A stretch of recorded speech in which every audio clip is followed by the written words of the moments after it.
పంచాయతీ ఎన్నికల్లో ఏకగ్రీవాల కోసం చర్చలు మొదలయ్యాయి. ఎన్నికల్లో ఎవరూ నిలబడకుండా చేయండి, గ్రామాల అభివృద్ధికి డబ్బులు ఇస్తామని పెద్దలతో చర్చలు పెడుతున్నారు ఆశావాహులు.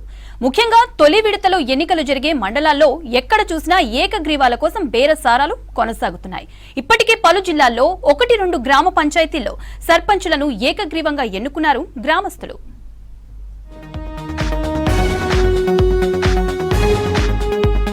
సర్పంచ్ ఎన్నికల ఏకగ్రీవాలకు బేరసారాలు మొదలయ్యాయి.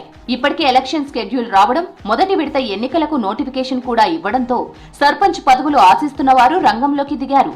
పోటీ వద్దంటూ ఏకగ్రీవాల కోసం బేరసారాలు మొదలుపెట్టారు. గ్రామంలో గుడి, బడి లాంటి అభివృద్ధి పనులకు పెద్ద మొత్తంలో డబ్బులిస్తామని ఆఫర్ చేస్తున్నారు.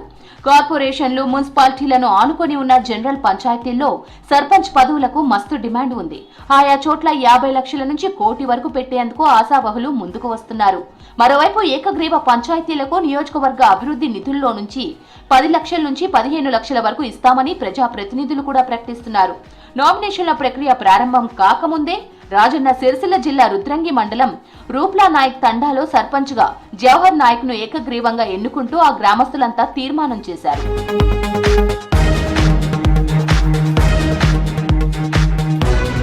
మొదటి విడత ఎలక్షన్లు జరిగే మండలాల్లో ఏకగ్రీవాలపై అభ్యర్థులతో పాటు పార్టీలు కూడా దృష్టి పెట్టాయి. చాలా కాలంగా సర్పంచ్ కావాలని ఆశపడి రిజర్వేషన్ కలిసి రాకపోవడం వల్ల ఎలక్షన్లకు దూరంగా ఉన్నవారు, ప్రభుత్వ ఉద్యోగాల్లో ఉండడం వల్ల పోటీ చేయలేకపోయిన వాళ్లు ఇప్పుడు సర్పంచ్ కుర్చీ దక్కించుకోవాలని ప్లాన్ చేస్తున్నారు. తమను ఏకగ్రీవంగా గెలిపిస్తే గ్రామాభివృద్ధికి సొంత నిధులు ఖర్చు చేస్తామని ఊళ్ళోని పెద్ద మనుషుల ముందు ప్రపోజల్స్ పెడుతున్నారు. గ్రామంలోని గుడి, బడి అభివృద్ధి కోసం డబ్బులిస్తామని ప్రతిపాదిస్తున్నారు.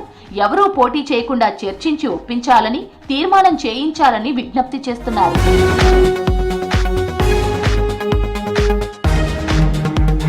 గ్రామీణాభివృద్ధికి ఎక్కువ నిధులు ఎవరు ఇస్తే వారినే సర్పంచ్ గా అంగీకరిస్తామని కొన్ని చోట్ల గ్రామ పెద్దలు తేల్చి చెబుతున్నారు. నామినేషన్ల ఉపసంహరణ ముగిసే వరకు ఏకగ్రీవాల కోసం ఈ బేరసారాలు జరిగే అవకాశం ఉంది. చాలా గ్రామాల్లో నోటి మాటగా ప్రకటనలు చేస్తే కుదరదని 100 రూపాయల బాండ్ పేపర్ పై రాసివ్వాలని ఆశావహులను గ్రామస్తులు డిమాండ్ చేస్తున్నారు.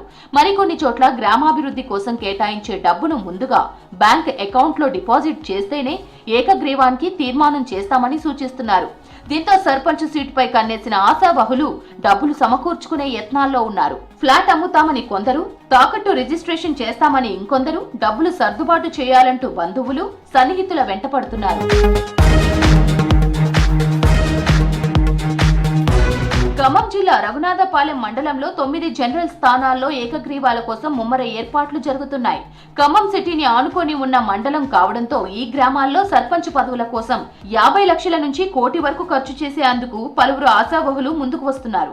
కరీంనగర్, వరంగల్, నిజామాబాద్ వంటి కార్పొరేషన్లతో పాటు జిల్లా కేంద్రాలను ఆనుకొని ఉన్న మండలాల్లో మేజర్ పంచాయతీల్లో ఇదే అవుతున్నట్లు తెలుస్తోంది. ఎలాగో పోటీ చేస్తే ప్రచారం, పంపిణీకి కోటి రూపాయలు ఖర్చు పెట్టాల్సి ఉంటుంది. అందుకు బదులు గ్రామాభివృద్ధికి ఆ నిధులిస్తే తమకు పేరొస్తుందని, ఆ తర్వాత ప్రజల నుంచి ఎలాంటి ఒత్తిడి ఉండదని సన్నిహితులతో చెప్తున్నట్లు తెలిసింది.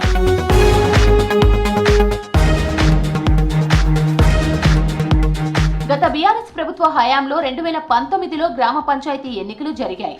ఎన్నికలు లేకుండా సర్పంచ్ పదవులను ఏకగ్రీవం చేసుకుంటే చిన్న పంచాయతీలకు 10 లక్షలు, పెద్ద పంచాయతీలకు 15 లక్షలు ఇస్తామని అప్పటి సీఎం కేటీఆర్ ప్రకటించారు.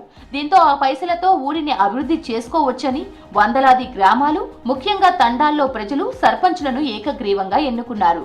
కానీ 4 ఏళ్లు ఎదురు చూసినా నాటి సర్కార్ నుంచి ఒక్క రూపాయి కూడా రాకపోవడంతో నిరాశ చెందారు.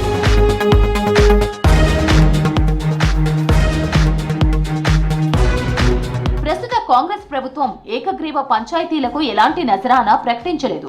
కానీ మంత్రి తుమ్మల, కేంద్ర మంత్రి బండి సంజయ్ సర్పంచ్ స్థానాలు ఏకగ్రీవం చేస్తే 10 లక్షలు ఇస్తామని ప్రకటించారు. దీంతో మంత్రుల నియోజకవర్గాల్లో ఏకగ్రీవాల కోసం ప్రయత్నాలు జరుగుతున్నాయి. ఖమ్మం జిల్లా కొత్తతండ, టేకులగూడెంలో ఏకగ్రీవం కోసం మాట్లాడుతున్నారు నేతలు.